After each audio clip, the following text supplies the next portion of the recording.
Across the sun-scorched plains of West Texas, the morning silence shattered with the frantic crackle of ranger radios. Mike Thompson's weathered hands gripped his binoculars tighter, his breath catching at the sight before him. A massive Brahman bull, all 1,600 pounds of muscle and ivory, thrashed violently against a twisted cage of rusted barbed wire. Blood darkened its silver coat, each desperate movement driving the metal deeper. "Sweet Lord Almighty," whispered Bill beside him, voice trembling. "Biggest damn Brahmin I've ever seen." Mike's throat tightened as the bull's eyes locked with his, intelligent, pained, somehow familiar. When the animal stilled for just a moment, Mike noticed something protruding from its mouth, clutched between powerful jaws. "What in God's name is that?" Sarah asked, adjusting her scope. Mike couldn't answer, his heart hammering against his ribs. Whatever this magnificent creature held, it would change everything. Leave a like and share your thoughts in the comments along with the city you're watching from now. Let's continue with the story. Mike Thompson hadn't always been a wildlife ranger. The calluses on his hands told a different story, one of generations of ranching, of pre-dawn cattle drives, and midnight calvings. At 62, his face was a topographic map of the Texas landscape he'd spent his life working. Deep-set lines around pale blue eyes that had squinted into too many sunrises, skin tanned and weathered like old leather. 3 generations of Thompsons had worked the Double T Ranch south of Amarillo. Mike had been born there, raised his family there, expected to die there someday. But the 2008 financial crisis had other plans. The bank foreclosure notice came on his daughter Emily's 21st birthday. He still remembered her face when he told her, the way something broke between them that he'd never managed to fix. "You sure about this one, Mike?" Bill Carson's voice pulled him back to the present. Bill had 20 years of rangering on Mike, his 70-year-old frame somehow still wiry and strong. The old Stetson he wore had seen as many seasons as the man himself. "That's a dangerous animal in a dangerous situation," Bill continued, adjusting his hat against the strengthening Texas sun. "Might be kinder to put him down." Sarah Jenkins, the youngest of their 3-person team at 35, was already assessing the situation with clinical precision. Her wildlife biology degree from Texas A&M made her approach everything with scientific detachment. "Bull's about 12 years old, I'd estimate. Brahman cross, probably. Severely dehydrated." She lowered her binoculars. "That barbed wire looks like old ranch fencing, probably from the Wilkinson place that went under last year." Mike nodded, but his mind was elsewhere. The Rolling Hills Wildlife Preserve had been his home for the past decade, ever since the ranch was sold off. 5,000 acres of protected land, bordered by struggling ranches and corporate agricultural operations, not the life he'd planned, but it kept him close to the land.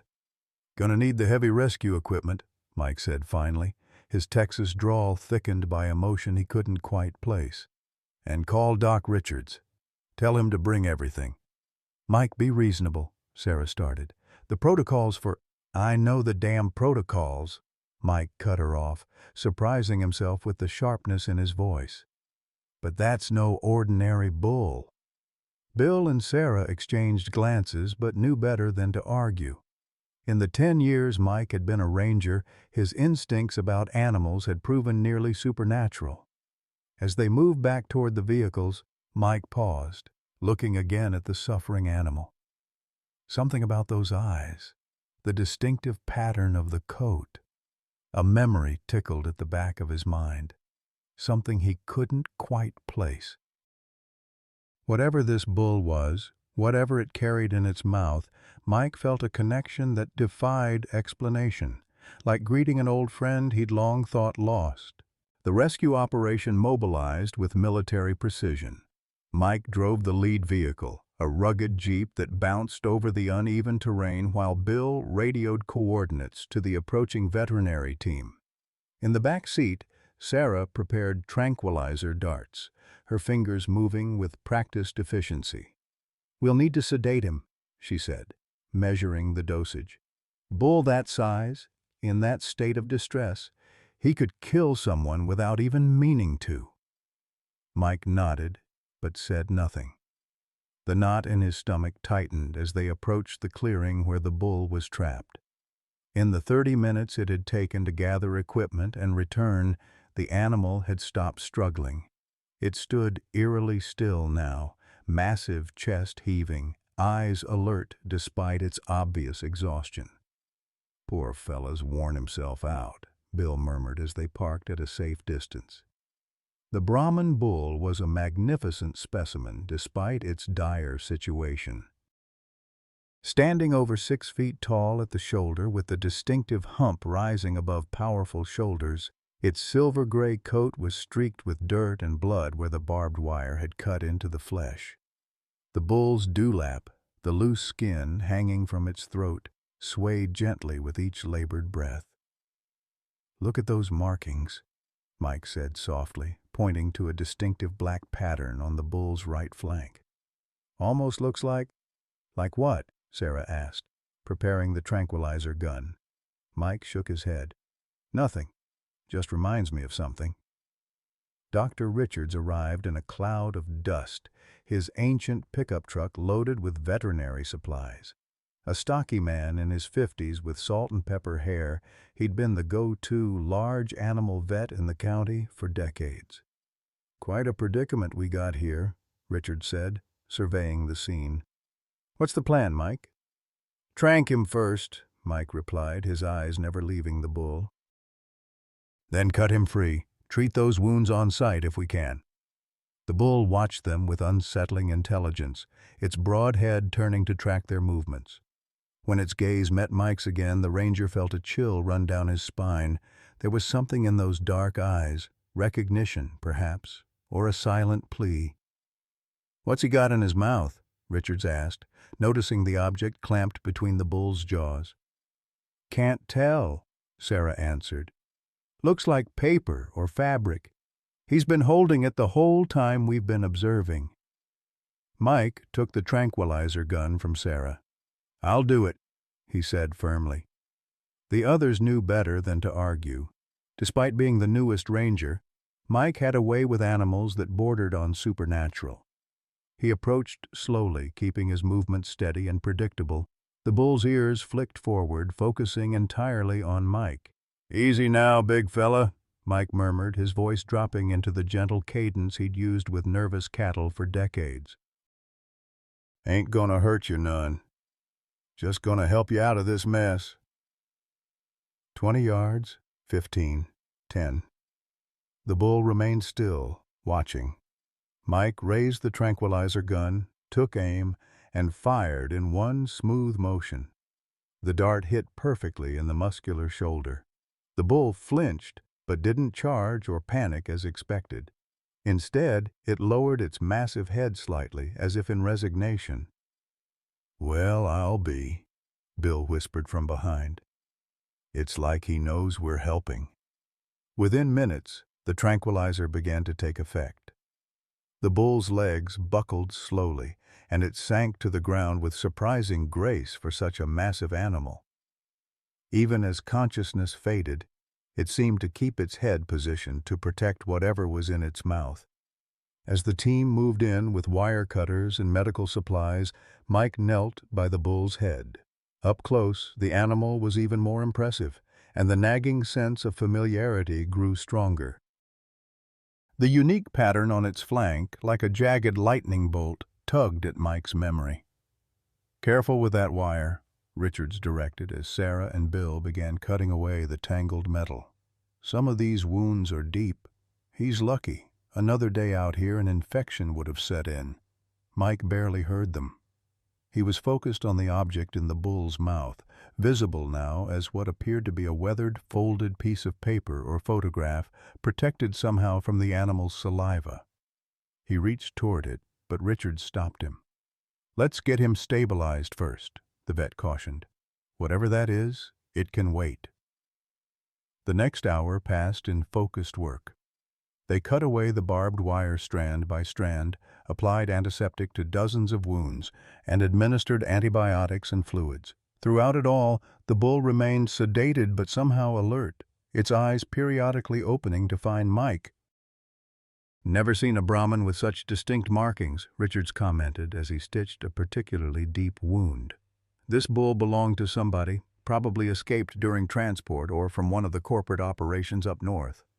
Mike nodded absently, still troubled by the sense that he knew this animal.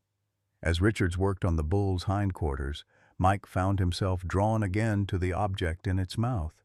Carefully, he tried to ease it free, but even in its sedated state, the bull's jaw remained firmly clamped. "Stubborn cuss," Mike muttered with unexpected affection. The radio crackled to life. Bill answered it, then turned to Mike with a frown. "Got a situation.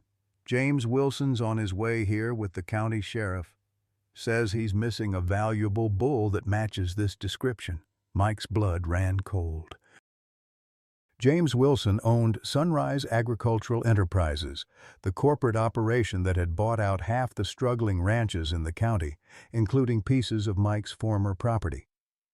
"Wilson wouldn't know quality livestock if it trampled him," Mike growled. "Maybe not," Sarah interjected, "but if he's got papers on this bull, there's not much we can do." As they finished treating the last of the wounds, the bull began to stir. The sedation was wearing off faster than expected. Richards hurriedly packed his supplies. "He'll need follow-up care," the vet said. "Those deeper cuts could reopen." Mike nodded, but his attention had shifted to the approaching vehicles, Wilson's ostentatious white Cadillac Escalade, followed by the sheriff's patrol car. The sight reignited an old anger in Mike's chest. Wilson represented everything that had gone wrong with ranching. Corporate takeovers, factory farming, treating animals like commodities instead of living creatures. As the bull struggled to its feet with surprising strength, Mike stood protectively beside it.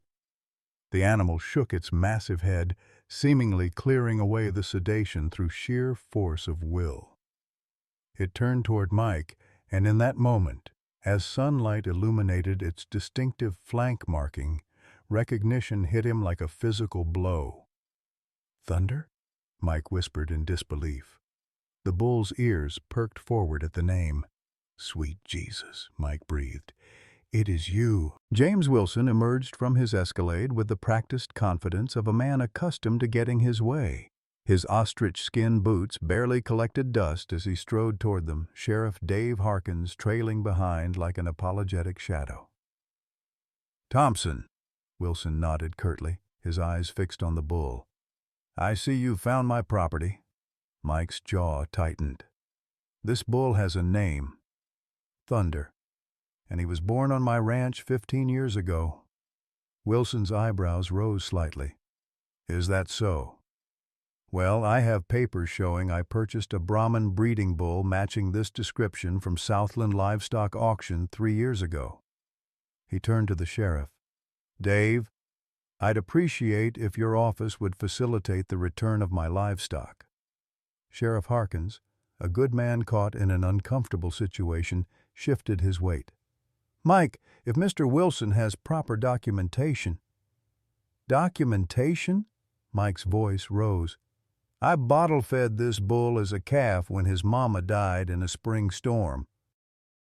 I know every marking on his hide, that lightning pattern on his flank. That's why we named him Thunder."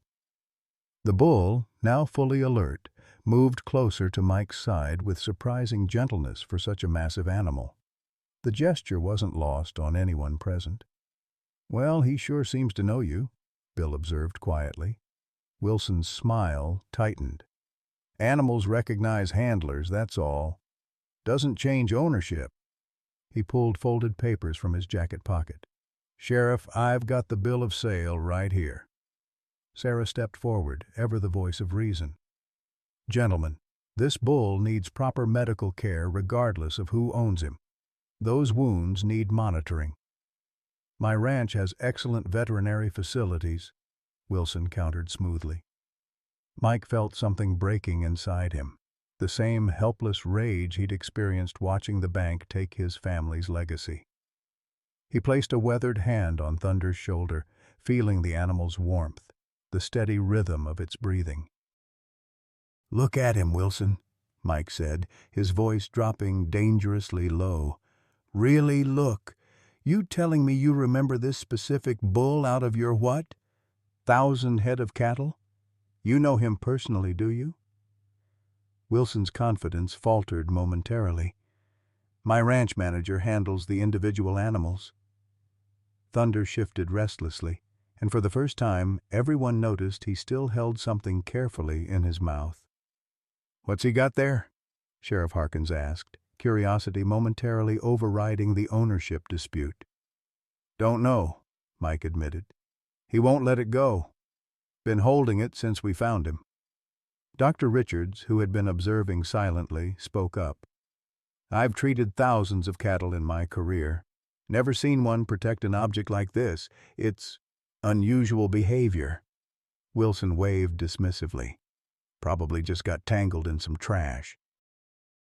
"I'll have my people check it when we get him back to the ranch." "If I may," Sarah interjected, "as wildlife rangers, we have jurisdiction to hold any animal found injured on preserve land for evaluation and treatment. Standard protocol allows a 72-hour observation period." Wilson's face darkened. "You can't be serious." "She's right," Bill confirmed, suddenly standing taller. Chapter 43, Section 12 of the Texas Wildlife Code. Injured animals found on preserved property remain under ranger jurisdiction for emergency care. Sheriff Harkins nodded slowly. "They're right about the law, James." Mike felt a surge of gratitude toward his colleagues. 3 days. They were buying him 3 days with Thunder. Wilson's jaw worked as he calculated his options. "Fine," he finally conceded. 3 days. Then I expect my property returned without further delay." He pointed a manicured finger at Mike. "And Thompson, don't get attached. This isn't your ranch anymore, and this isn't your bull." After Wilson and the sheriff departed, an uncomfortable silence fell over the group. Thunder stood motionless beside Mike, his presence oddly calming despite his imposing size. "You really think that's your old bull?" Bill asked quietly. Mike nodded, emotion tightening his throat. "I raised him from a calf. That marking, it's like a fingerprint. No two are alike." "But how'd he end up with Wilson?" Sarah wondered. "When the bank took everything, the livestock went to auction," Mike explained, the memory still bitter after all these years. "I couldn't bear to watch, so I wasn't there. But Thunder would have been about 3 then, prime breeding age for a bull with his bloodline." Dr. Richards cleared his throat. "We should move him to the rehabilitation enclosure at headquarters. He needs rest, clean water, and regular wound care." "Can you get him there?" Sarah asked Mike. "He seems to trust you." Mike nodded, something like purpose straightening his spine. "Thunder," he called softly, and the bull's ears immediately swiveled toward him. "Come on, boy. Time to get you someplace safe." To everyone's amazement, the massive Brahmin fell into step beside Mike as naturally as a trained horse, still carefully holding the mysterious object in his mouth. They made their way slowly across the preserve toward the ranger station and its adjacent rehabilitation facilities. As they walked, Mike found himself talking to Thunder in a low voice, telling him about the years that had passed, about how the Double T Ranch had been parceled out to corporate buyers like Wilson. Whether the bull understood didn't matter. It felt right, like reconnecting with a piece of his past he'd thought lost forever. At the rehabilitation enclosure, a sturdy corral with attached shelter, Thunder entered willingly. He drank deeply from the fresh water trough but refused the hay Mike offered, still unwilling to release whatever he held in his mouth. "What do you suppose that is?" Bill wondered, leaning against the fence. Mike shook his head. "No idea. But it must be mighty important for him to hold on to it this way." Sarah approached with a digital camera. "I'm going to document his condition for the file." Wilson's not the type to give up easily. As she photographed Thunder's wounds and distinctive markings, Mike noticed something he'd missed before, a series of small scars on the bull's shoulders and neck that looked different from the fresh barbed wire injuries.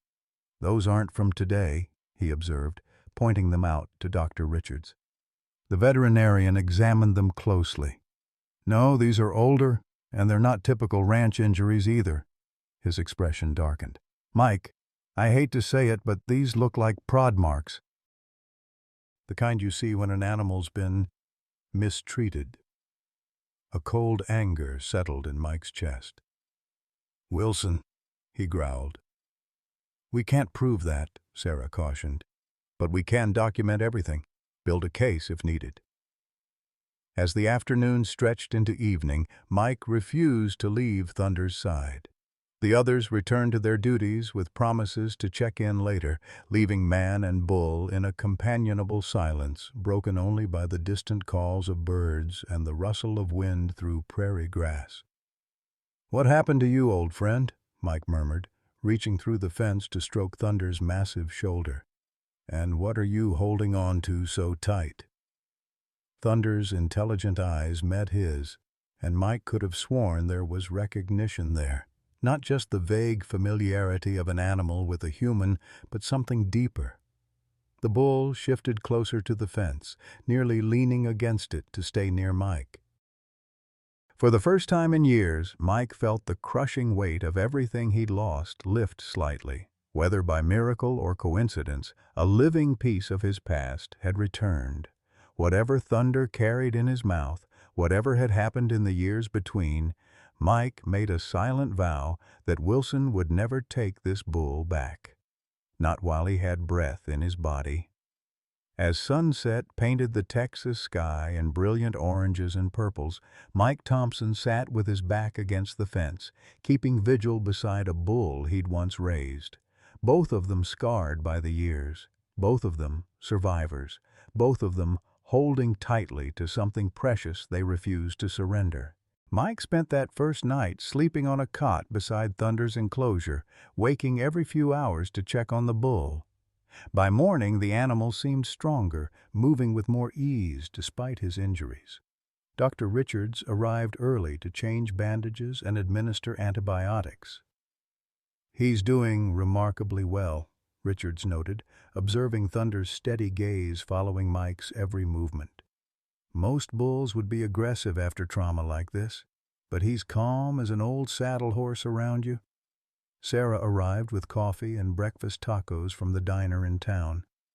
"Brought you something," she said, handing Mike a steaming cup. "Figure you need it after your night on that sorry excuse for a bed." Mike accepted gratefully. At 62, his body protested sleeping on anything less forgiving than a proper mattress. "Any word from Wilson?" Sarah shook her head. "Nothing yet, but Bill's at headquarters monitoring the situation. He's reaching out to some contacts at the livestock registry to verify the bull's history." "Won't matter if Wilson has the papers," Mike muttered, the familiar bitterness rising again. "Maybe, maybe not." Sarah's expression softened. "Mike, I've worked with you for 5 years now. Never seen you like this with an animal before." Mike turned to watch Thunder, who still held the mysterious object carefully in his mouth, refusing to relinquish it even for food. Thunder was special from the day he was born. His mama died during calving. February storm, worst in decades, found him half frozen next to her. Nobody thought he'd make it through the night. "But he did," Sarah prompted gently. "Brought him into the kitchen. My wife, Margaret, God rest her soul, she helped me warm him by the stove. Emily was just 12 then, stayed up all night with that calf, talking to him, coaxing him to take a bottle." Mike's voice grew distant with memory. When morning came, that little bull was standing, wobbly as a newborn foal, but alive. Emily named him Thunder because of that marking on his flank. "Your daughter," Sarah said carefully, knowing this was tender ground. "Do you ever hear from her?" Mike's jaw tightened. "Christmas cards. Birthday calls sometimes. She's up in Colorado now, veterinary practice. Pride and regret mingled in his voice. After we lost the ranch, well, we lost more than just the land. Their conversation was interrupted by the arrival of Bill's truck, dust billowing behind it as it sped toward them. The older ranger jumped out, waving a folder. "Got something," he called, hurrying over. "Pulled some strings with my nephew at the state agricultural office. Thunder's registration records." He handed the file to Mike. Original registration was under Thompson Double T Ranch. Sold at auction to Southland Livestock, then to Wilson's operation 3 years ago. Mike flipped through the papers, his fingers tracing the official documentation of Thunder's life. It's all here, his bloodline, birth date. Even the lightning mark is noted.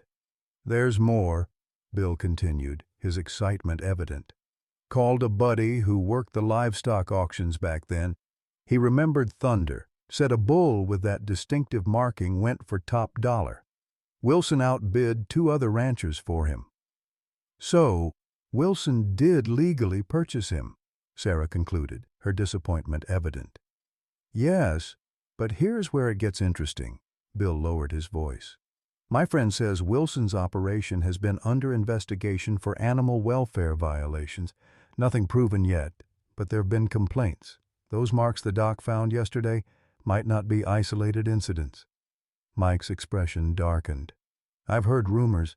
Wilson runs those animals too hard, too fast. It's all about profit. If we could prove mistreatment," Sarah began.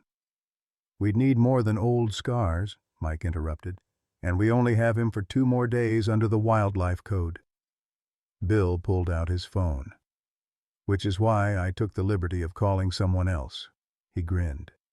"Local news is always hungry for a good story, especially one with a photogenic animal. Reporters on her way. Figure a little public attention might complicate things for Wilson."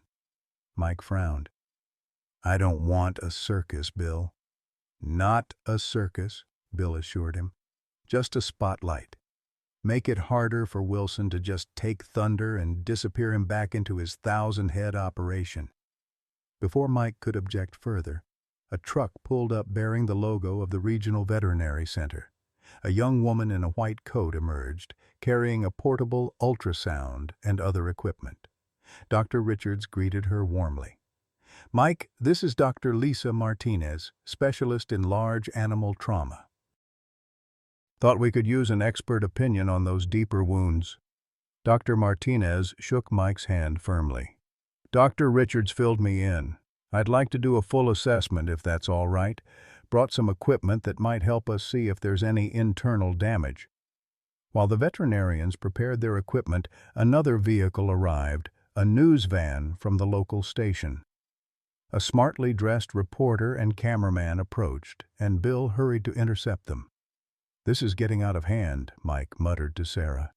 "Maybe," she replied, "but Thunder's story deserves to be told."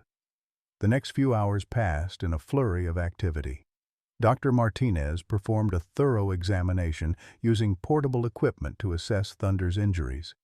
The news crew filmed from a respectful distance, with Bill providing most of the commentary while Mike remained by Thunder's side, a steadying presence for the increasingly agitated bull.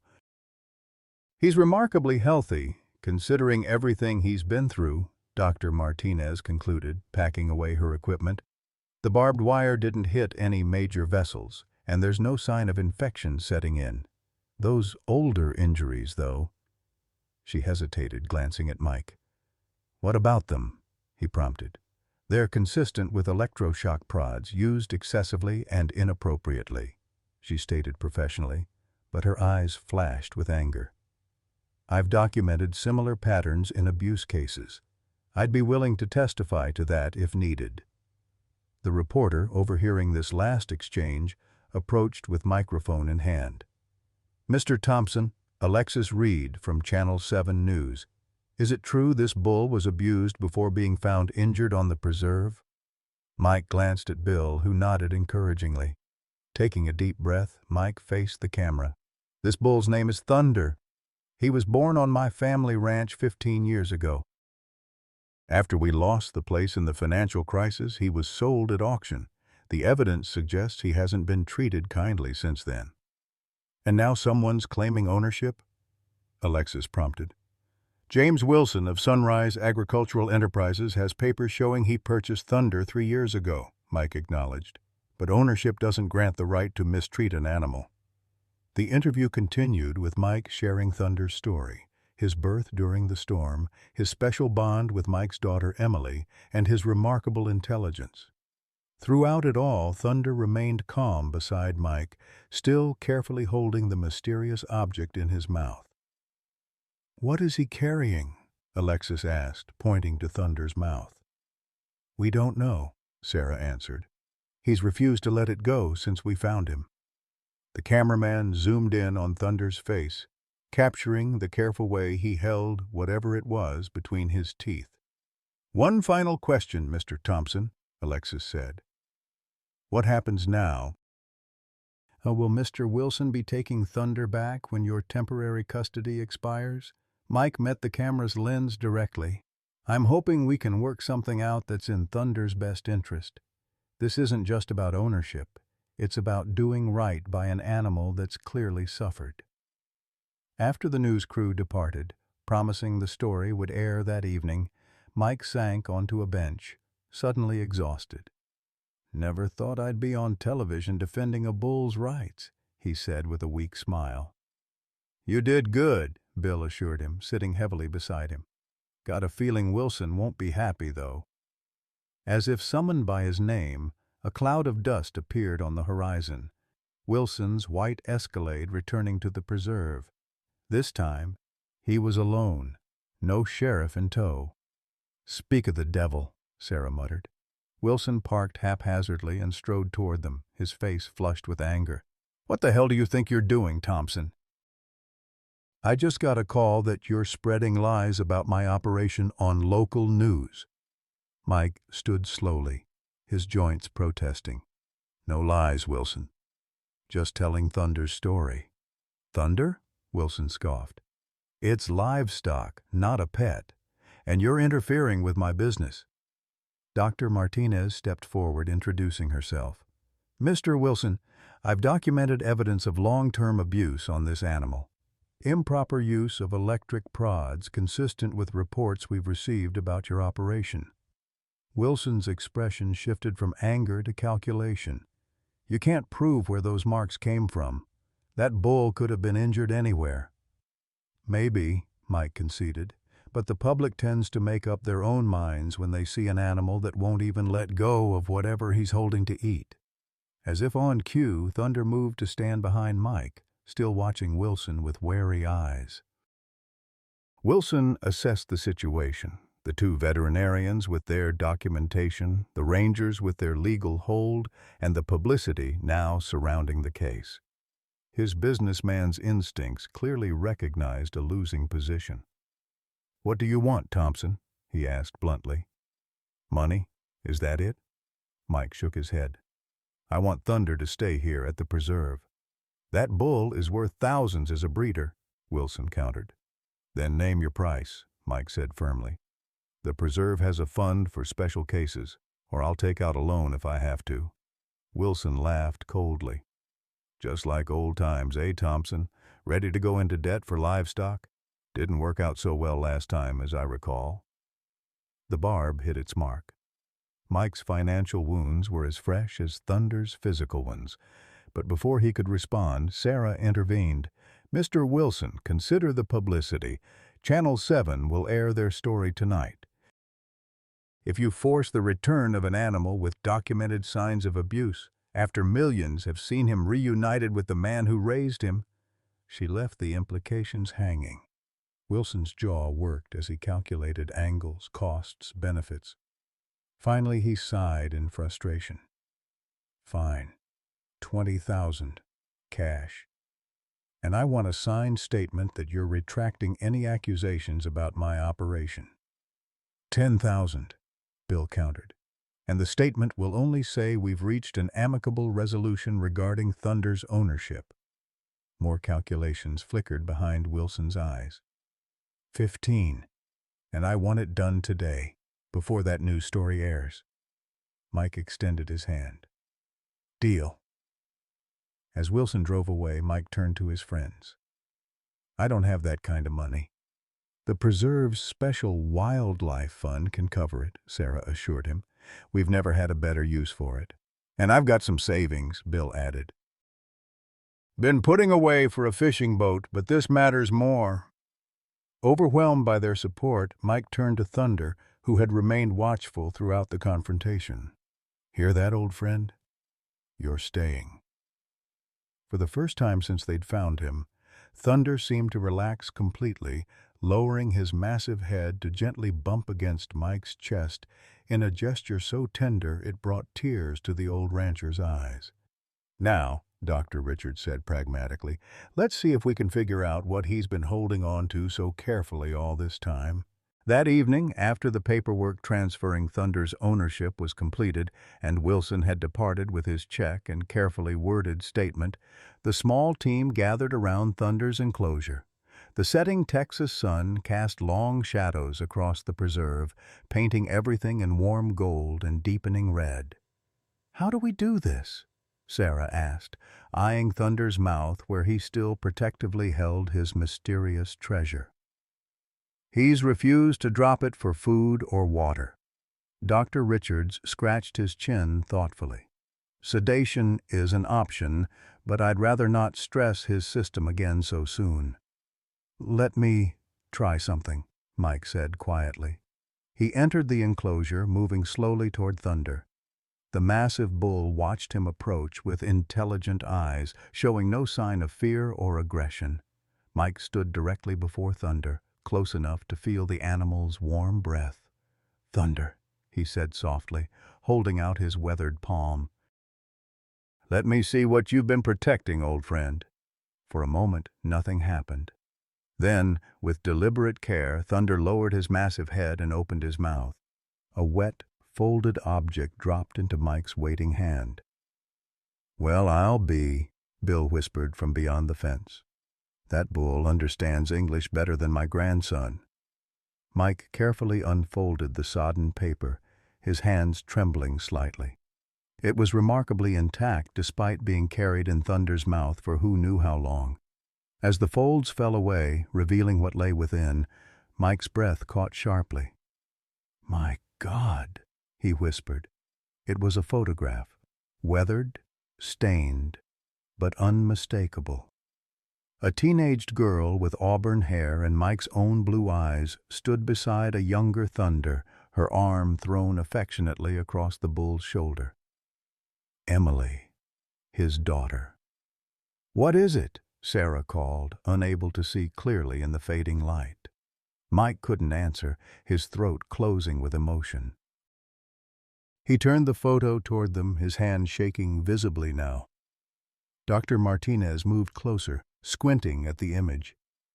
"Is that your daughter?" Mike nodded, words still beyond him. The photo had been taken about 16 years ago, just before everything fell apart. Emily at 15, Thunder at 3 years old, the summer before the financial crisis, before the foreclosure, before his family fractured along with his dreams. How in God's name did Thunder end up with this? Bill wondered aloud, his voice hushed with awe. Mike finally found his voice. Emily always had a special connection with Thunder. She used to sneak him treats, talk to him for hours. He ran a thumb over the damaged photograph. "I remember when she took this picture. Margaret, my wife, had it printed, and Emily carried it in her jacket pocket for months, showing everyone her best friend." "But how did it end up in Thunder's mouth all these years later?" Sarah pressed, bewildered. Mike shook his head slowly. I don't know. It's impossible." Dr. Richards approached, examining the photograph carefully. "The preservation is remarkable, considering the circumstances. It looks like it was protected somehow before Thunder got hold of it." As they speculated, Thunder moved closer to Mike, gently butting his massive head against the ranger's shoulder as if to comfort him. The gesture, so deliberate and gentle from such a powerful animal, brought fresh tears to Mike's eyes.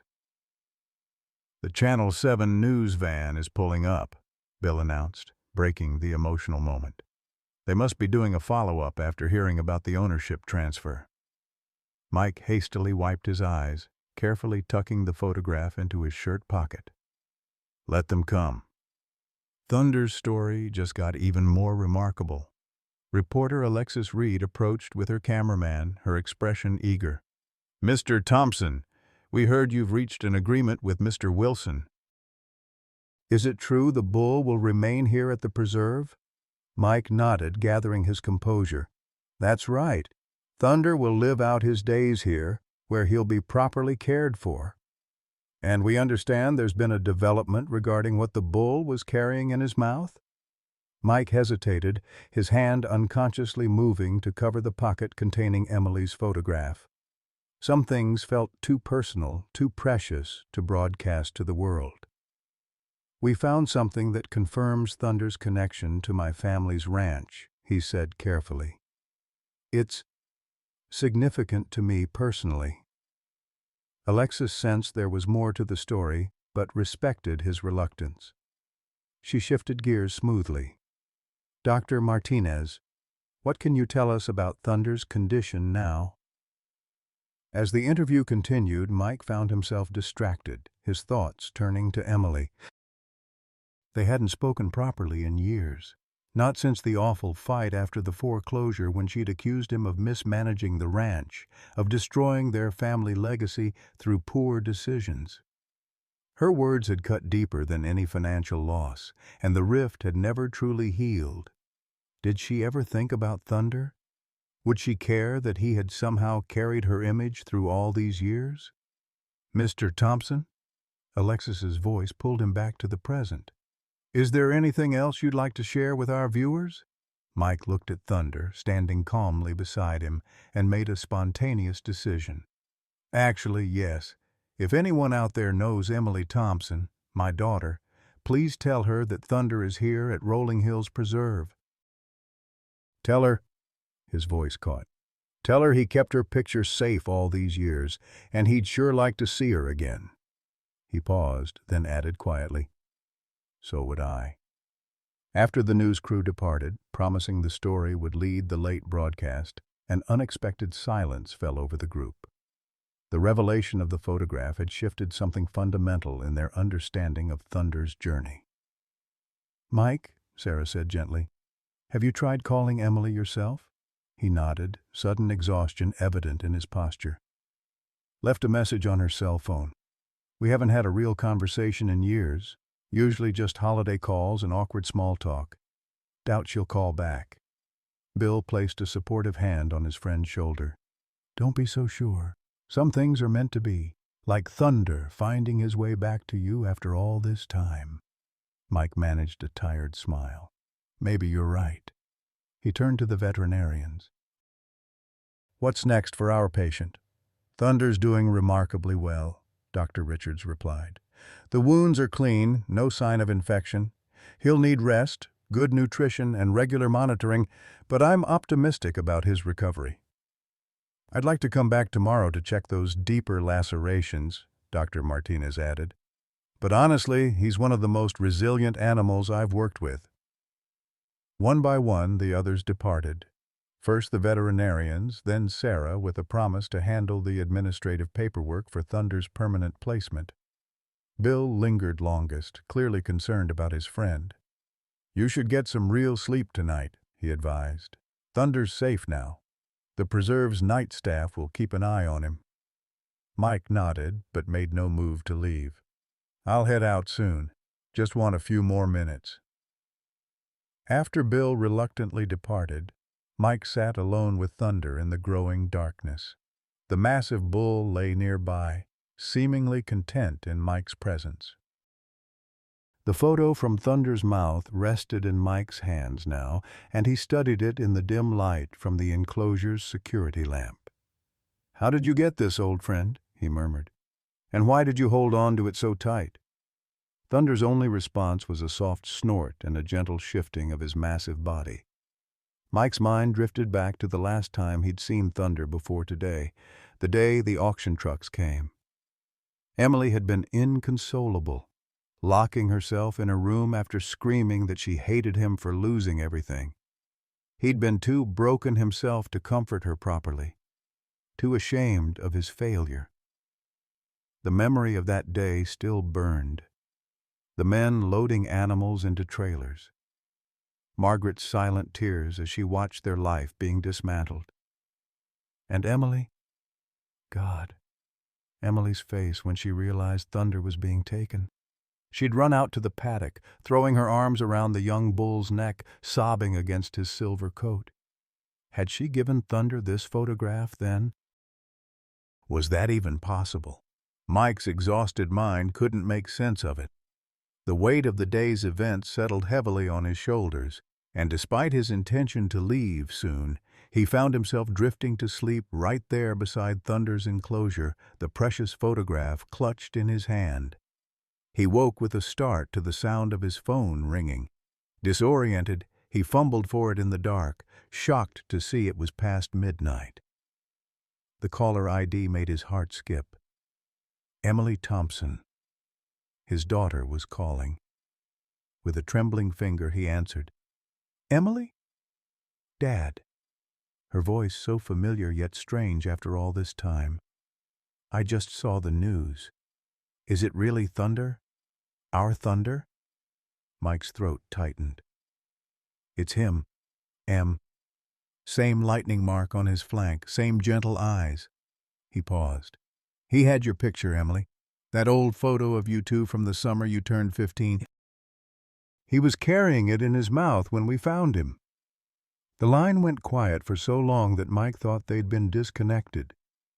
Then he heard it, a soft sob. "Emily, you still there?" "I gave him that picture," she whispered, her voice breaking. "The day they took him away. I tucked it into his halter. I told him not to forget us." Mike closed his eyes, overwhelmed. He didn't forget Em. He kept it safe all this time. Another pause, shorter this time. "I'm in Dallas for a veterinary conference. I can be there by morning. You're coming here?" Mike couldn't keep the hope from his voice. "Yes." The word was simple but carried the weight of years of distance and unspoken pain. "I need to see him." "And Dad?" "Yes, sweetheart?" "I need to see you too." After they'd disconnected, Mike sat in the darkness, tears flowing freely down his weathered cheeks. Thunder had shifted closer during the call, his massive form radiating warmth in the cool night air. "She's coming, Thunder," Mike whispered, resting his hand on the bull's broad forehead. "Emily's coming to see us." As if understanding, Thunder let out a soft, rumbling sound. Not quite a moo, something gentler. In that moment, under the vast Texas sky filled with stars, Mike Thompson felt something he hadn't experienced in years. Hope. Morning arrived with a spectacular sunrise, painting the eastern sky in brilliant oranges and pinks. Mike, having finally gone home for a few hours' sleep and a shower, returned to the preserve just as the day shift arrived. He carried with him a small photo album he'd dug out of storage, pictures of Thunder as a calf, of Emily growing up on the ranch, of the life they'd once shared. Sarah met him at the entrance, her expression uncharacteristically nervous. "Mike, there's something you should know. Your daughter's here. She arrived about 20 minutes ago." Mike's heart leaped. "Where is she?" "With Thunder." She just walked straight to his enclosure like she knew exactly where to find him. Sarah shook her head in wonder. "Mike, I've never seen anything like it." That bull recognized her immediately. "He's following her around like a puppy." Mike hurried toward the rehabilitation area, his steps quickening despite the protest of his aging knees. As he rounded the corner, he stopped short, the scene before him stealing his breath. Emily, no longer the teenager of his memories but a poised woman of 33, stood in Thunder's enclosure. Her auburn hair was shorter now, professional, but her eyes were the same clear blue he remembered. She was pressing her forehead against Thunder's massive one, both of them perfectly still in what looked like a silent communion. Mike watched, unwilling to interrupt the moment. The years fell away as he observed his daughter with the bull they had both loved, miraculous reconnections across time and distance and heartbreak. Finally, Emily looked up and saw him. For a breathless moment they simply stared at each other across the divide of years and unspoken words. "Dad," she said simply, and opened her arms. Mike crossed the distance between them in long strides, his heart hammering against his ribs. When he reached Emily, he hesitated just a moment before pulling her into a tight embrace. She felt both familiar and strange in his arms, his little girl, now a grown woman. "I can't believe it's really him," Emily whispered, her voice muffled against his shoulder. "After all these years." They pulled apart, both blinking back tears. Thunder stood beside them, his massive presence somehow gentle, watchful. Emily reached up to stroke his broad forehead, her fingers tracing the pattern of white hairs that had always been there. "He remembers me, Dad," she said wonderingly. "The moment I walked up, he came right to the fence, like no time had passed at all." Mike nodded, unable to speak past the lump in his throat. The three of them stood together in a tableau that bridged 15 years of separation, man, daughter, and bull reunited by what could only be described as miracle. Sarah approached cautiously, reluctant to intrude. "I've brought coffee," she offered, holding out 2 steaming cups. "Thought you might need it." Emily accepted gratefully. "Thank you. You must be Sarah. I saw your interview on the news last night." Introductions were made as Bill arrived, followed shortly by Dr. Richards and Dr. Martinez. The group gathered around Thunder's enclosure, watching in amazement as the once injured bull moved with increasing vigor, seemingly energized by Emily's presence.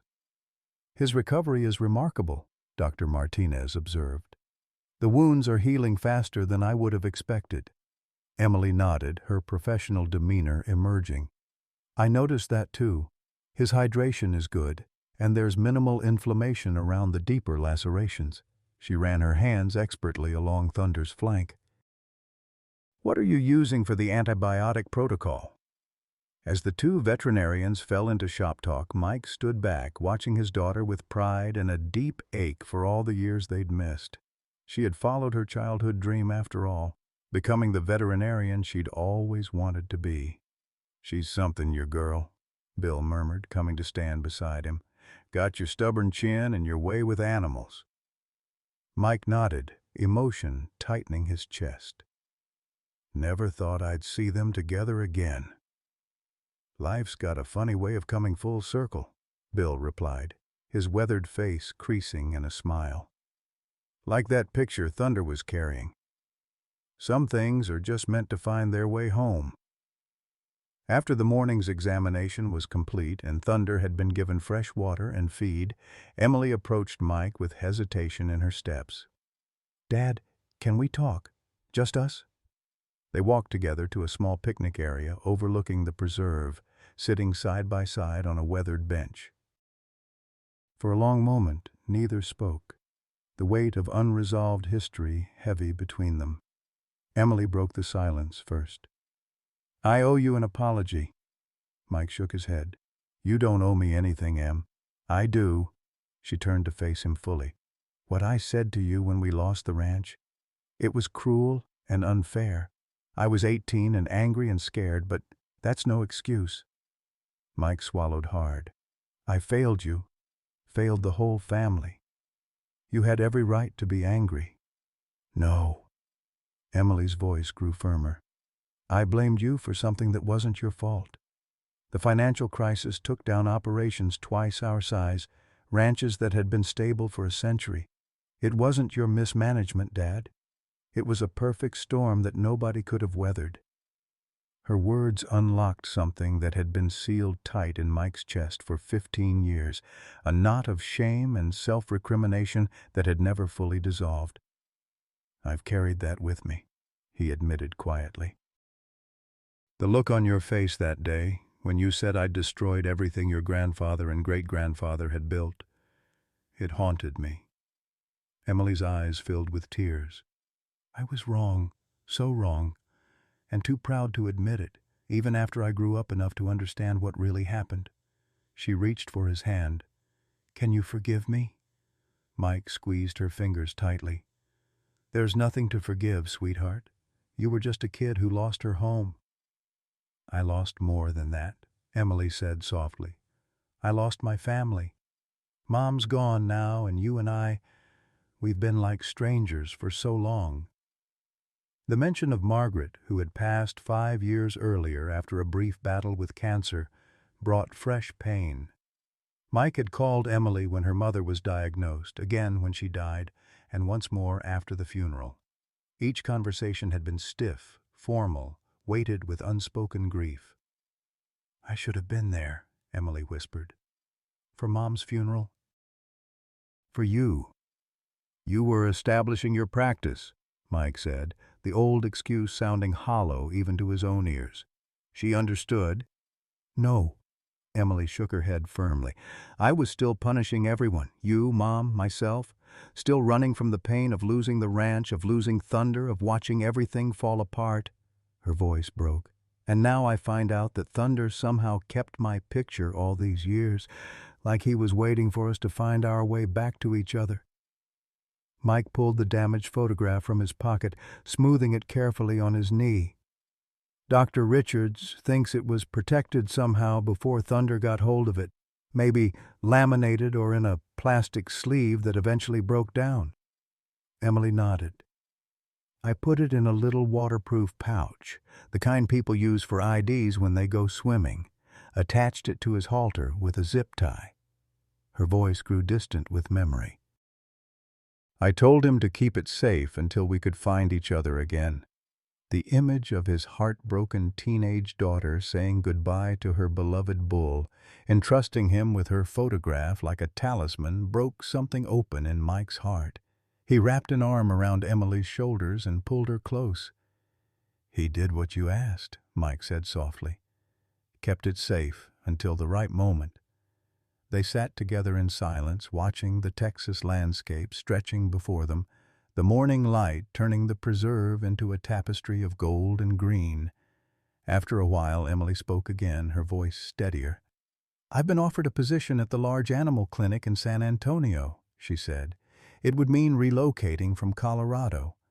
I was on the fence about it until last night, but now, she looked at him, now it feels like the right decision. Hope flared in Mike's chest. San Antonio's only 3 hours from here. I know. Emily smiled, the expression transforming her face into a mirror of her younger self. Close enough for regular visits, if you'd want that. More than anything, Mike replied without hesitation. Their conversation was interrupted by the sound of approaching vehicles, several of them, by the noise. They returned to Thunder's enclosure to find a small crowd gathering. The local news van was back, this time accompanied by a crew from one of the major Dallas stations. What's happening? Emily asked, alarmed by the commotion. Sarah hurried over, her expression a mix of excitement and concern. The story's gone viral overnight. Thunder's being called the most loyal bull in Texas. There's footage of you two with him on the morning shows, and social media's exploding with people sharing the story. Mike's stomach tightened. I don't want a circus around him. He's still recovering. It's more complicated than that, Bill joined them, lowering his voice. Wilson's been making noise, says he was pressured into the sale and wants to nullify the agreement. He can't do that, Emily protested. Dad has the paperwork. Money changed hands, Mike confirmed. It's legal and binding, Sarah nodded. That's our position too, but Wilson's got friends in high places. He's claiming he wasn't aware of Thunder's full value as a special interest animal when he agreed to the sale. As they spoke, a sleek black SUV pulled up, and a distinguished woman in a tailored suit emerged. She approached with purpose, introducing herself as Patricia Delaney from the State Agricultural Commission. I understand you've acquired a Brahman bull with quite a remarkable story, she said, her tone professionally neutral. The Commission is interested in ensuring all proper protocols have been followed in the transfer of ownership, particularly given the public interest this case has generated. Mike's jaw tightened. Wilson was pulling strings, just as they'd feared. All paperwork is in order, he replied evenly. Thunder was legally purchased from Mr. Wilson yesterday. Ms. Delaney nodded. Nevertheless, given the circumstances and the allegations Mr. Wilson has raised regarding potential coercion, the Commission will need to review the case. In the meantime, I have the authority to place a temporary hold on any changes to the animal's status. What allegations? Emily demanded, stepping forward.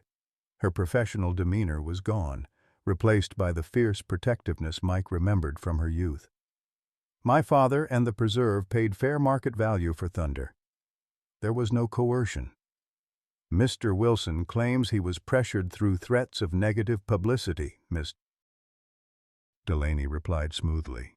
He states he was not made fully aware of the bull's historical connection to your family at the time of sale. That's absurd, Mike interjected. Wilson knew exactly who Thunder was. The government official remained unmoved. These matters will be sorted out through proper channels. For now, the bull remains here under preserve care, but no permanent decisions about his future can be made until our review is complete. As Mrs. Delaney returned to her vehicle, Emily turned to Mike, her face pale with anger and fear. He's going to take Thunder back, isn't he? Wilson's not going to let this go. Mike placed a steadying hand on her shoulder. Not if I have anything to say about it. Bill stepped closer, his voice low. Maybe all this publicity is a blessing in disguise. Wilson's a businessman above all else. He won't want to be the villain in a story this popular. Sarah nodded in agreement.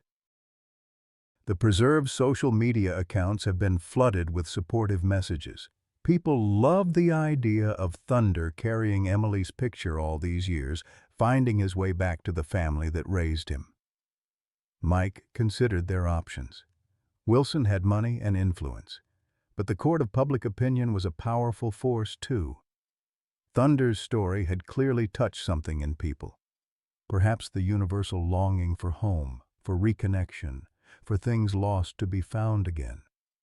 As reporters began calling out questions from beyond the enclosure fence, Mike made a decision. He turned to Emily. If we're going to fight this, we need to tell the whole story. Your story. Are you ready for that? Emily straightened her shoulders, a determined look replacing the fear in her eyes. For Thunder? Absolutely. Together they approached the news crews, prepared to share the full, remarkable tale of a bull who had somehow, against all odds, kept faith with the family who had raised him, and in doing so brought them back together when they needed it most. Behind them, Thunder watched with those intelligent eyes that had seen so much, his massive form standing strong despite his recent injuries, the living embodiment of loyalty and perseverance in a world that too often forgot the importance of both. By evening, Thunder's story had spread far beyond the borders of Texas. National news outlets picked up the tale, running segments featuring clips from the local interviews with Mike and Emily. Social media exploded with shares and comments, people across the country captivated by the bull who had carried a photograph in his mouth for years, somehow finding his way back to the family that had raised him. Emily and Mike sat together in the small break room at the preserve headquarters, watching one such news segment on the ancient television mounted in the corner. The reporter's voice filled the quiet space. In an age of disposable connections, this story reminds us that some bonds transcend understanding. The Thompson family is now fighting to keep Thunder after learning that the corporate ranch owner who sold him is attempting to invalidate the agreement. They're making Wilson look pretty bad, Bill observed, setting down 3 mugs of coffee on the table. Corporate villain against family reconciliation doesn't play well in Texas, or anywhere for that matter. Mike nodded absently, his attention caught by the footage showing Emily with Thunder, her forehead pressed against the massive bulls in that moment of quiet recognition. The camera had captured something profound in that silent exchange, something that resonated with viewers far beyond the basic facts of the story. The Preserve's office has received over 300 calls today, Sarah reported, entering with a stack of papers. Donations, offers of support, people wanting to visit Thunder. The director says they've never seen anything like it. Emily sipped her coffee, dark circles under her eyes betraying her exhaustion. What's our next move, legally speaking? Sarah spread the papers on the table. I've been in touch with the Preserve's attorney. Wilson's claim of coercion is weak at best. We have witnesses to the transaction, signed paperwork, and proof that money changed hands. His real angle seems to be the claim that he wasn't aware of Thunder's special status or value when he agreed to the sale. That's ridiculous, Mike scoffed. He knew exactly who Thunder was. I called him by name right in front of Wilson. Bill leaned forward, his weathered face serious. Problem is, Wilson's got friends at the Agricultural Commission. That Delaney woman didn't show up by coincidence. A knock at the door interrupted their discussion. The Preserve's director, Robert Mendez, entered with a concerned expression. Mike, there's someone here you might want to talk to. Says he used to work for Sunrise Agricultural. Mike exchanged glances with Emily before nodding. Send him in. The man who entered was in his early 30s, thin and nervous, constantly adjusting his worn baseball cap. Name's Jason Reeves, he introduced himself. I worked as a handler at Wilson's main operation for 4 years until about 3 months ago. Have a seat, Mr. Reeves, Mike offered, pulling out a chair. What brings you here? Jason perched on the edge of the chair, clearly uncomfortable. Saw the news about Thunder. Recognized him right away. He hesitated. There's things you should know about how Wilson runs his operation, things that might help you keep that bull. Emily leaned forward. What kind of things? Documentation, Jason replied, lowering his voice despite the private setting. I kept records, dates, incidents, photos. The state inspectors only see what Wilson wants them to see, but I saw it all. The electroshock prods used routinely. Injured animals denied proper veterinary care. Overcrowding. He took a deep breath. Including that Brahman bull you call Thunder. Mike's heart quickened. You knew Thunder specifically? Jason nodded. Oh yeah, he was different, smart. Too smart for his own good, really. Wouldn't respond to the prods like the others. Got special attention because of it, and not the good kind. His eyes darkened with the memory. One of the reasons I finally quit. Couldn't stomach watching anymore. Emily's face had gone pale. Do you have documentation of Thunder's mistreatment specifically? Yes, ma'am, I do. Photos, dates, details of what was done to him. Wilson's foreman had it out for that bull particularly. Said he was willful. Jason pulled a USB drive from his pocket. It's all in here, plus records of other violations that should have resulted in fines or worse. Mike stared at the small device that might hold the key to keeping Thunder safe. Why are you doing this, Mr. Reeves? Wilson's a powerful man in these parts. Jason's hands twisted nervously in his lap. My granddad was a rancher, old school. Taught me animals deserve respect, especially the ones that feed us or work for us.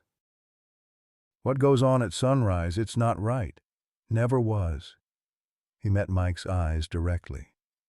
When I saw that bull on the news holding that picture all those years, well, seems like he's been fighting to get back to where he belongs. Figured maybe I could help make that happen. Sarah took the USB drive, promising to get the information to their attorney immediately. After Jason departed, declining their offer of payment but accepting heartfelt thanks, the group sat in stunned silence.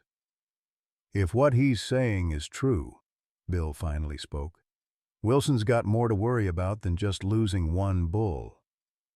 Those records would need to be verified, Emily cautioned, her veterinarian's caution emerging.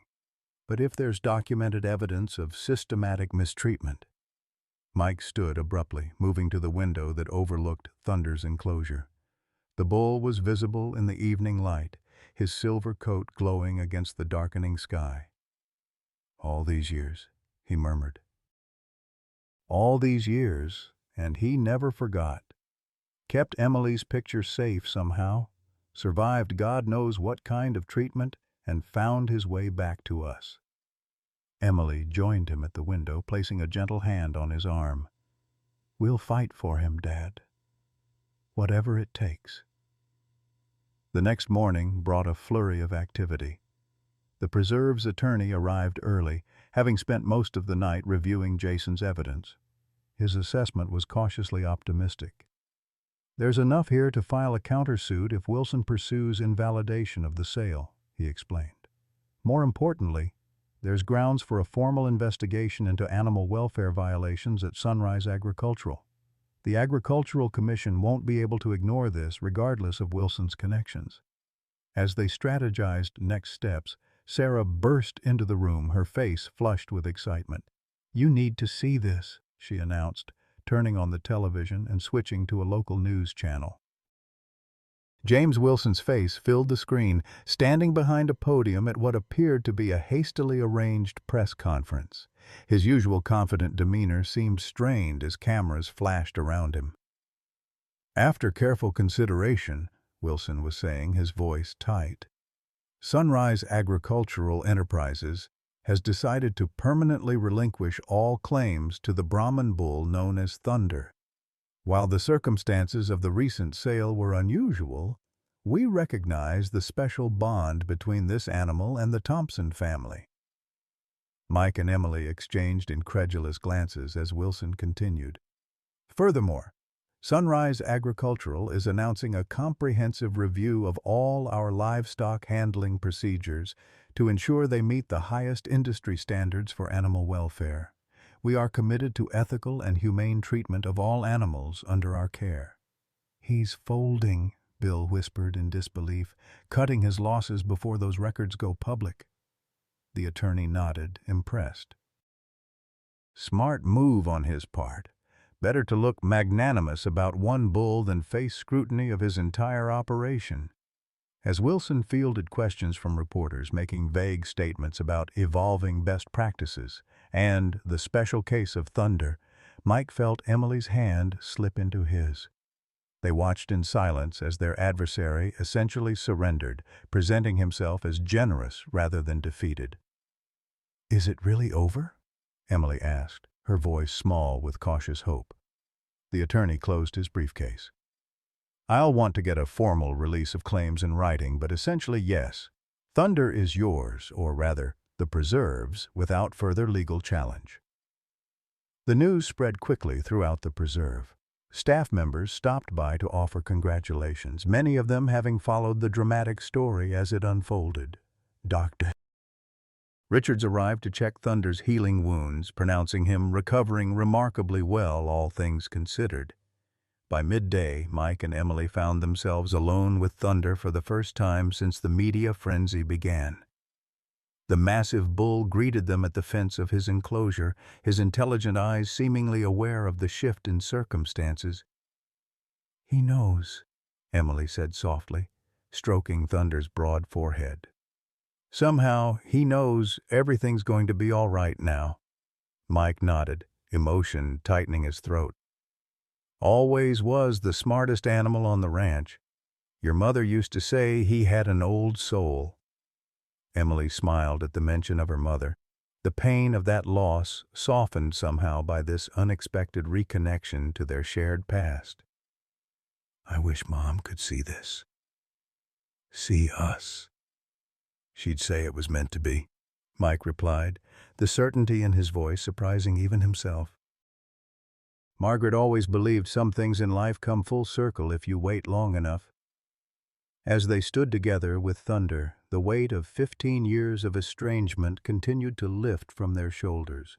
There was still much to discuss, many painful memories to address, but the impossible reunion with Thunder had opened a door neither had believed possible. "I meant what I said about taking that position in San Antonio," Emily said after a comfortable silence. "I've already called to accept." Mike's heart lifted. "When would you start?"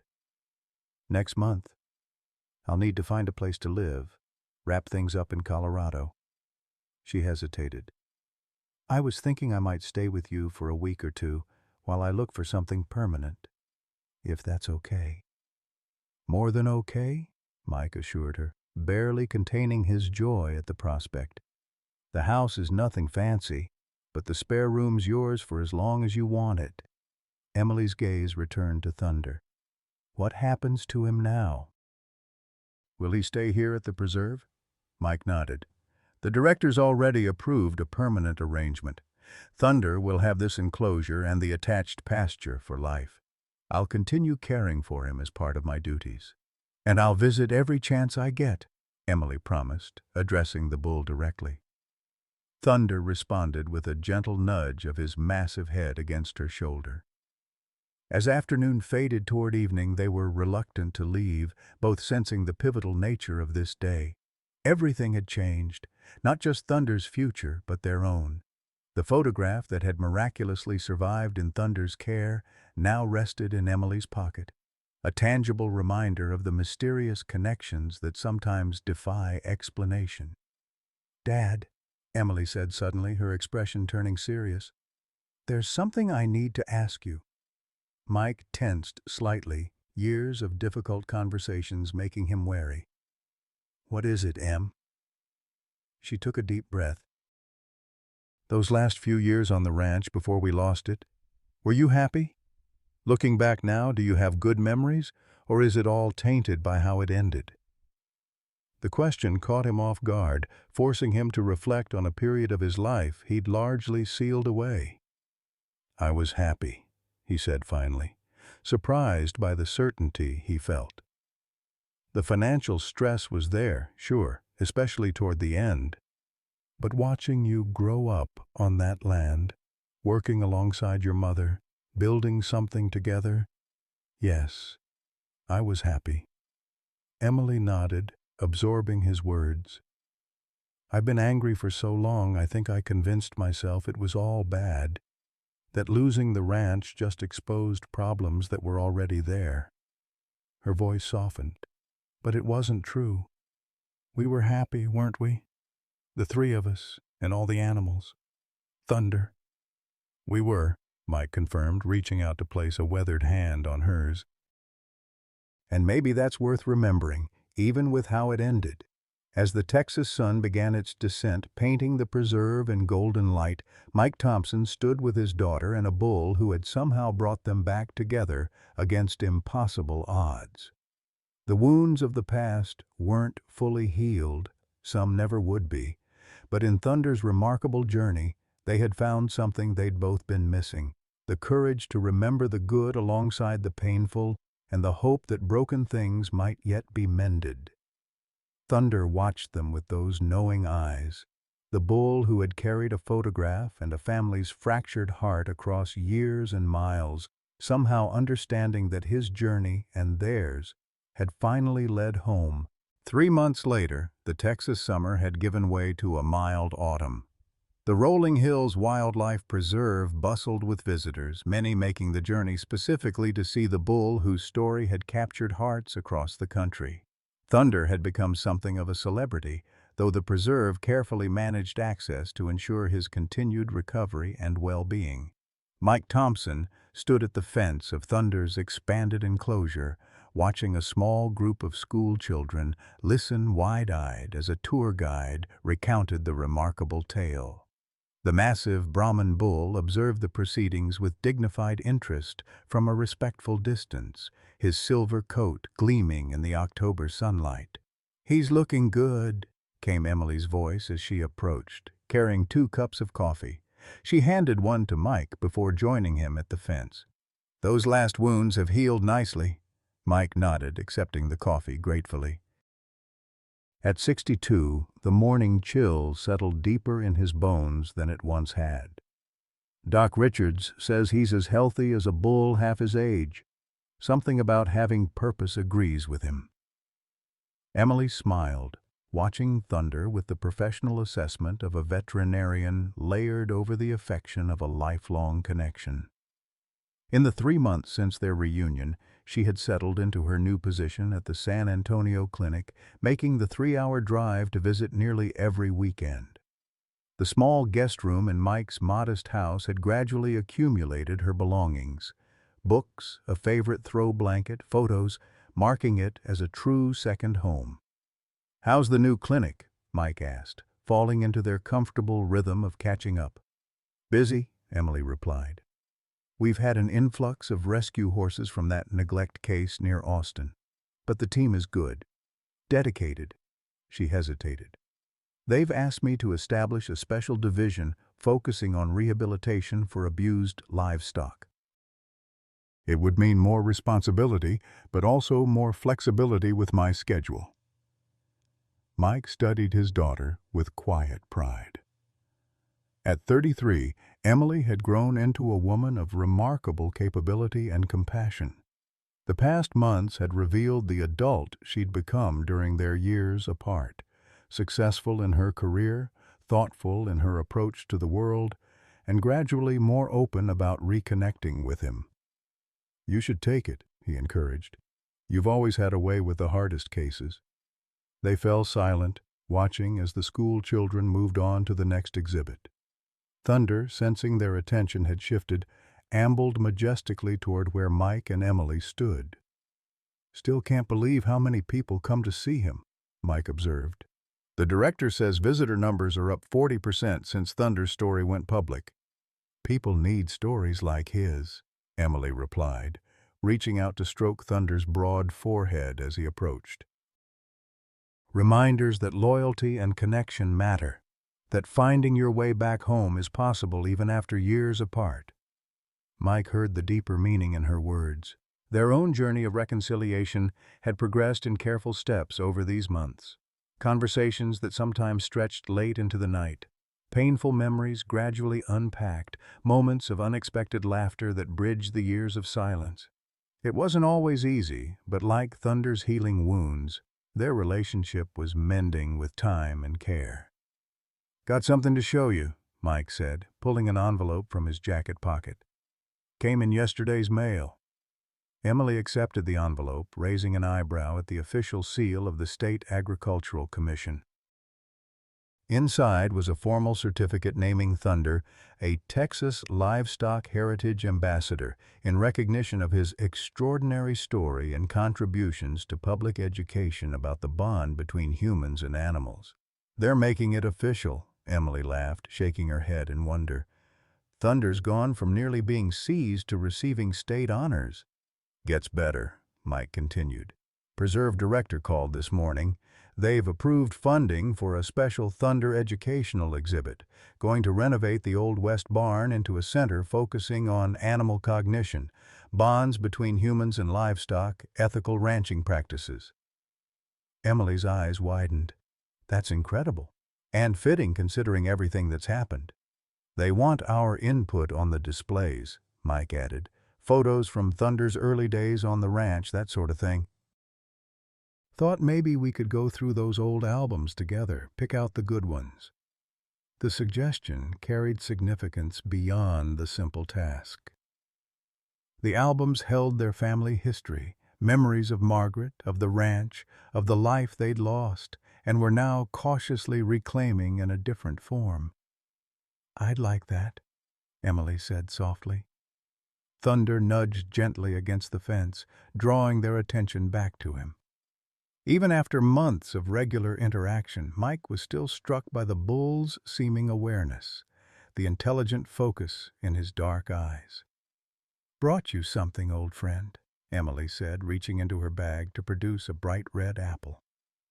Thunder accepted it delicately from her palm, a skill he'd displayed since his earliest days on the Thompson ranch. As the bull enjoyed his treat, A preserve staff member approached with an apologetic expression. "Sorry to interrupt, Mr. Thompson, but there's a call for you at the main office." "Someone from Southland Livestock Auction asking about Thunder's bloodline." Mike nodded. "Tell them I'll be right there." Since Thunder's story had spread, there had been numerous inquiries from ranchers and breeders interested in his lineage, recognizing the remarkable intelligence and temperament he displayed. "I'll stay with him," Emily offered. "Take your time." Left alone with Thunder, Emily leaned against the fence, her thoughts drifting to the photograph that had started it all, now carefully preserved in a frame on her father's mantel. The mystery of how Thunder had kept it safe through all those years, through whatever hardships he'd endured at Wilson's ranch, still filled her with wonder. "You really did keep your promise," she murmured to the bull. "You didn't forget us." Thunder regarded her steadily, his massive presence somehow both powerful and gentle. Emily found herself talking to him as she had as a teenager, sharing thoughts she hadn't yet voiced to anyone else. "No, I've been thinking about the future, Thunder," she confided. "About maybe putting down roots here. Not just the job in San Antonio, but something more." She hesitated. "There's land for sale not far from Dad's place. 20 acres, nothing fancy but enough for a small practice of my own someday. A few rescue animals." Thunder's ears flicked forward, his attention unwavering. "Dad doesn't know I'm considering it yet," she continued. "It's a big step, but being back here, seeing him regularly, reconnecting with you." She smiled ruefully. "Let's just say my priorities have shifted since we found each other again." The bull moved closer, his breath warm in the autumn air. Emily found herself remembering the countless hours she'd spent with Thunder as a girl, confiding dreams and fears to him while brushing his coat or simply sitting beside him in the pasture. He had been her confidant, her friend, a constant presence in a childhood defined by the rhythms of ranch life. "It wouldn't be the double T," she said quietly. "Nothing could replace that, but it could be something new, something good." Mike returned to find Emily with her forehead pressed against Thunder's, their silent communion reminiscent of that first reunion 3 months earlier. He approached quietly, reluctant to interrupt. "Everything all right?" he asked when Emily finally stepped back. She nodded, a new resolve in her expression. "Dad, there's something I want to talk to you about, a property I've been looking at." As Emily outlined her tentative plans, the small acreage near his home, the possibility of a specialized practice working with abused livestock, a place where Thunder could perhaps spend his final years surrounded by both of them, Mike felt a hope he hadn't dared nurture fully bloom in his chest. "It's just an idea at this stage," Emily finished. "I'd need to secure financing, work out the details with the preserve about Thunder's care." "I think it's a fine idea," Mike said simply. "More than fine." They stood together in comfortable silence, watching Thunder return to his grazing. The bull moved with the dignified grace that had always characterized him, his powerful form a testament to resilience and survival. "You know," Mike said thoughtfully, "your mother always said Thunder was more than just a bull. She claimed he had an old soul, like he understood things other animals didn't." Emily smiled at the memory. "She used to scold me for telling him all my secrets. Said one day he might just answer back." "Looking at everything that's happened," Mike mused, "sometimes I wonder if Margaret wasn't on to something." The weeks that followed brought a flurry of activity. Emily's offer on the 20-acre property was accepted, contingent on financing and inspections.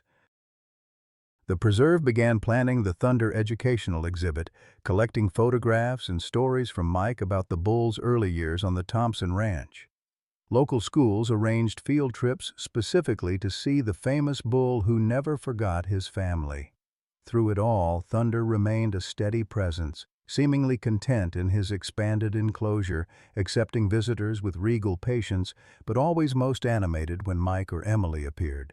Dr. Richards continued to monitor his health, marveling at the bull's robust recovery from injuries that might have proved fatal to an animal with less will to live. On a crisp November afternoon, as the first hint of winter crept into the Texas air, Mike and Emily sat together on a bench near Thunder's enclosure. They had spent the morning sorting through old photographs for the exhibit, a process that unearthed both painful memories and forgotten moments of joy. "Found this when I was going through Mom's things," Emily said, pulling a carefully folded paper from her pocket. "Never showed it to you before. Wasn't ready, I guess." Mike accepted the paper, unfolding it gently. It was a letter, written in Margaret's distinctive handwriting, dated just weeks before her death. Addressed to Emily, much of it contained the kind of motherly advice and reminiscence expected from someone facing mortality. But one paragraph stood out, causing Mike's throat to tighten with emotion. "Your father never stopped loving you, Emily. The loss of the ranch broke something in him, yes, but not his love for you. That remained constant, even in silence, like thunder carrying your picture all those years. Some bonds survive even when we can't see them. If life ever brings you back together, remember that love doesn't diminish with time or distance. It simply waits for the chance to be expressed again." Mike refolded the letter carefully, returning it to Emily with hands that trembled slightly. "Your mother always did see things clearer than most." Emily nodded, blinking back tears. "She wrote that before we knew about Thunder, before any of this happened. Yet somehow she understood." "Margaret had a way of understanding the heart of things," Mike agreed. "It's what made her special." As the sun began its early winter descent, casting long shadows across the preserve, they walked together to Thunder's enclosure. The massive bull approached immediately, greeting them with the quiet recognition that had become ritual. "The land inspector's coming tomorrow," Emily said, stroking Thunder's broad forehead. "If everything checks out, I could close by Christmas." "You'll be home for the holidays either way?" Mike asked, the question still carrying a hint of uncertainty, despite their months of reconciliation. Emily smiled, her expression softening. "I'm already home, Dad. Took the long way around to realize it, but I'm already home." Thunder stood beside them, his presence a living bridge between past and future.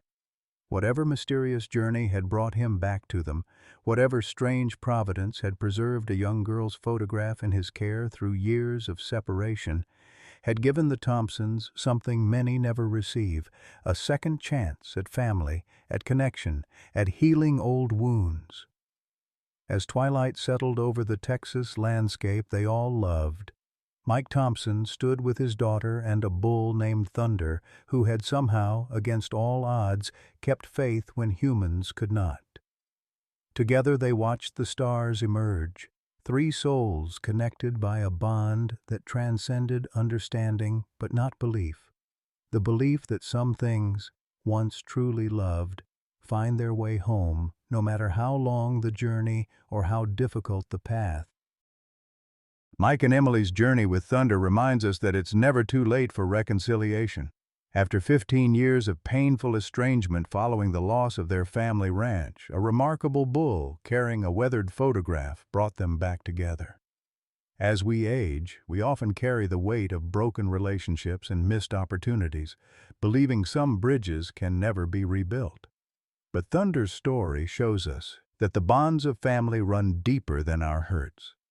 Like Emily returning home at 33 to reconnect with her father, we too can find the courage to reach across the years of silence. The ranch may be gone, but the love that made it home remained, waiting for the chance to be expressed again. Margaret's words ring true for all of us. Some bonds survive even when we can't see them. What relationship in your life deserves a second chance? Is there someone you've lost touch with who might, like Thunder, have been carrying your memory all these years? Share your story of reconciliation in the comments below, or tell us about a connection you hope to restore. Remember, it's never too late to find your way home.